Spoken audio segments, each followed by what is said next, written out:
През последната година, фокусирайки се на фотография за личен бранд,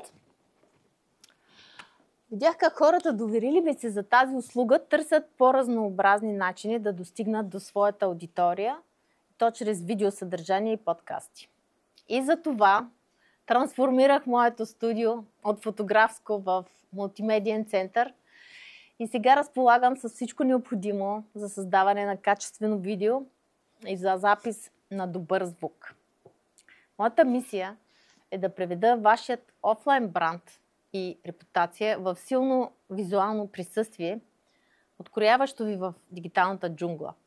Независимо дали сте доказан експерт във вашата ниша или все още я търсите, дали сте в началото на пътя или вече сте готов да опаковате вашите знания и умения в онлайн курс или друг информационен продукт, моето студио е готово да осъществи вашите идеи и да ви бъде медиен партньор. Вече имам удоволствието да работя по няколко видеопроекта с интересни хора и виждам как първоначалната несигурност и притеснение пред камерата постепенно се стопяват, отстъпвайки на една нова увереност и дори удоволствие от процеса.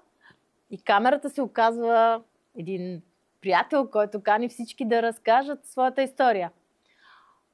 Да видиш как хората разцъфват пред очите и откриват своя автентичен глас и се учат как да го използват, се оказва нещото, което установих, че много обичам да правя.